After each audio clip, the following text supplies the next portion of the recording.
Welcome to BAHRUM. The first settlers in the area was James Green. He was here in 1843. At the time of the gold rush ended, many settlers made their way up the Murray because of the trade that was happening with paddle steamers going up and down the Murray. The paddle steamer trade happened between 1855 and ceased in 1920.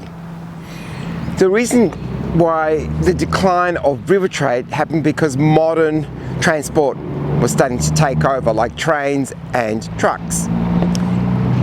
By the 1870s and 1880s, much of the commercial district was being built, and it was there to support the community in the area.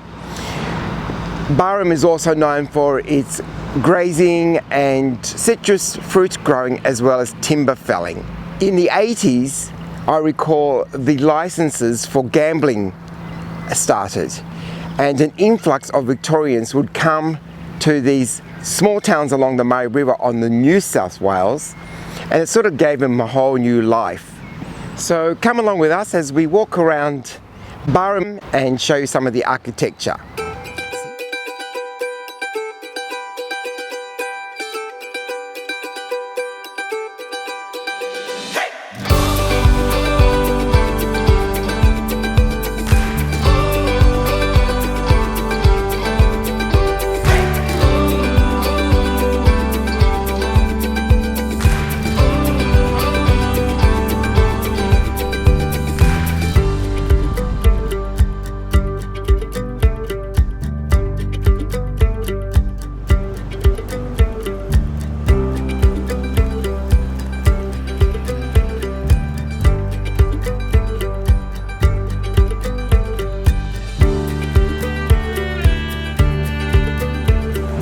Hey guys, do you remember my little spiel in the Moonee Ponds presentation?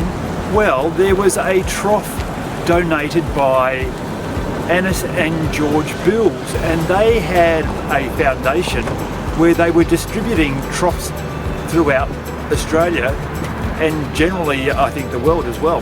And this is another example of one of their donated troughs for horses. Of course, you know, we don't see horses at these troughs anymore, but it's across the road from the pub. So I reckon after they fall out of the pub at night, they fall into this trough.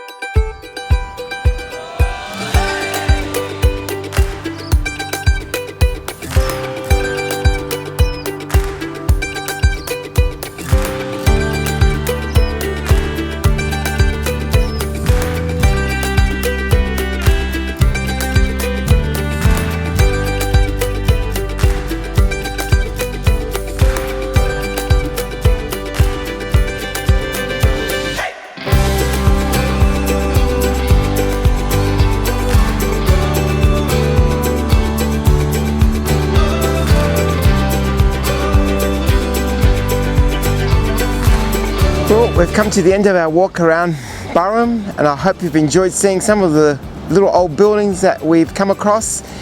And if you're ever out here, come along. There's some great things to do around. BAHRUM is known for its people that come here for water sports on the Murray, or just for some leisure activities and to take in the ambience.